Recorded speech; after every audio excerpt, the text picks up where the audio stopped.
the glitz and glamour of the music industry, limousines, red carpets, and multi-million-dollar endorsements. Now imagine all of that crashing down inside a cold courtroom as one of hip-hop's most powerful moguls, Sean "Diddy" Combs, breaks into tears.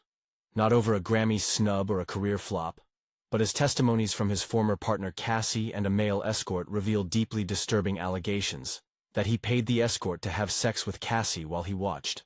The room falls silent, the mask of fame slips, and suddenly, the empire doesn't look so shiny. This moment wasn't just shocking, it was surreal. Because behind every diamond-studded chain and club anthem, there's a person, and sometimes, a very troubled one. Here's the part most people don't know. According to a 2012 study published in the Journal of Personality and Social Psychology, celebrities are significantly more likely than the general population to score high in narcissism and Machiavellianism, traits that can lead to manipulative or even abusive behavior. When fame isolates a person from normal consequences, and adoration becomes the currency, the worst impulses can grow in silence. Absolutely. Let's delve deeper into the courtroom drama and key witness testimonies from Sean "Diddy" Combs' ongoing federal trial. The proceedings have unveiled a complex web of allegations, painting a picture of a powerful figure allegedly orchestrating a network of abuse and manipulation. One of the most striking testimonies came from Shereé Hayes, a male escort known professionally as the Punisher. Hayes testified that he was paid thousands of dollars by Combs to engage in sexual acts with Cassie Ventura while Combs watched. These sessions, referred to as freak-offs, reportedly occurred up to a dozen times, often involving drugs and taking place in locations like Trump Tower in New York City. Hayes stated that he never saw Combs filming or harming Cassie during these encounters. Cassie Ventura, the prosecution's star witness, provided a harrowing account of her decade-long relationship with Combs. She described being coerced into participating in sexually exploitative events, manipulated through a combination of drugs, surveillance, and emotional abuse. Ventura alleged that Combs used recordings of these events to blackmail her, further entrenching his control over her life and career. Former assistant Capricorn Clark's testimony added another layer to the allegations. Clark recounted being kidnapped and threatened by Combs' entourage after his jewelry went missing, including being detained in an abandoned building for days. She also testified about witnessing Combs' violent behavior towards Cassie and threats made against rapper Kid Cudi, who was allegedly involved with Cassie. David James, another former assistant, described the intense and often dangerous working conditions under Combs. He testified about being instructed to procure drugs and other items for Combs, witnessing violent outbursts, and being coerced into covering up incidents involving Combs' personal chef. James's account supports the prosecution's narrative of a pattern of abusive and criminal behavior, facilitated by Combs' inner circle. The trial has also highlighted the use of the Racketeer Influenced and Corrupt Organizations Act, RICO, in prosecuting Combs. Legal experts note that RICO allows prosecutors to present evidence of uncharged criminal acts to establish a pattern of organized illegal activity. In this case, the prosecution alleges that Combs used his business empire, Combs Enterprise, to conduct a criminal operation involving coercion, blackmail, and sex trafficking dating back to 2008.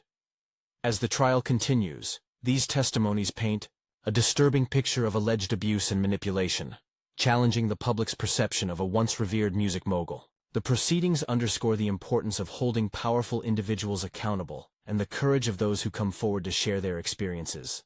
Sean Combs isn't just any celebrity, he's a hip-hop titan. From launching Bad Boy Records in the 90s to turning his image into a global lifestyle brand, Diddy cultivated a persona that combined businessman hustle with musical genius. He discovered the notorious B.I.G., helped shape the sound of an era, and expanded his empire into clothing, alcohol, and television. Cassie Ventura entered his world as a rising singer, beautiful, young, and promising. Their relationship, spanning over a decade, was often seen as mysterious, private, and, at times, oddly strained. But in November 2023, Cassie shattered that image when she filed a lawsuit alleging years of abuse, including rape, physical assault, coercion, and manipulation.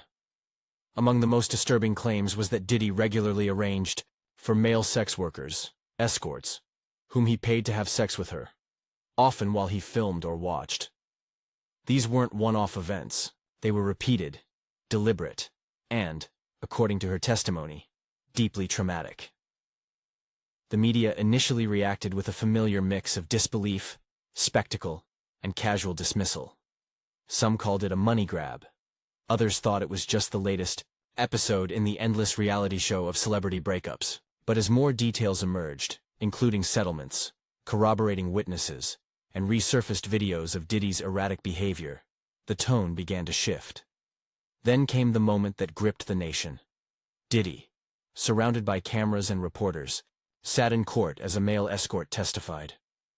According to transcripts and court reports, the escort claimed that Diddy paid him thousands of dollars for freak-off sessions with Cassie, instructing him on how to perform, when to stop, and even what to say. Cassie, visibly emotional, confirmed that she felt coerced, degraded, and used as a pawn in a twisted power game. Diddy broke down. Not out of remorse, at least not overtly, but out of the sheer unraveling of the image he had spent decades crafting. For someone who built his empire on control, optics, and dominance, losing that grip in public must have felt like free-falling without a net. Former Bad Boy Records staff and longtime associates began to speak out. One assistant, Capricorn Clark, testified that Diddy once detained her in an abandoned building for days over missing jewelry and told her, "They're going to throw you in the East River." She also described him threatening rapper Kid Cudi, allegedly after discovering that he had been romantically linked to Cassie. These weren't isolated incidents.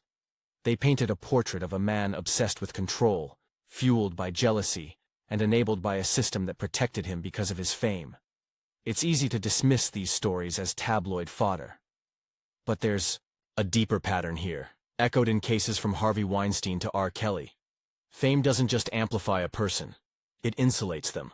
It creates a bubble where no becomes negotiable, where handlers clean up messes, and where fans, and sometimes even victims, are reluctant to speak out, fearing backlash or disbelief.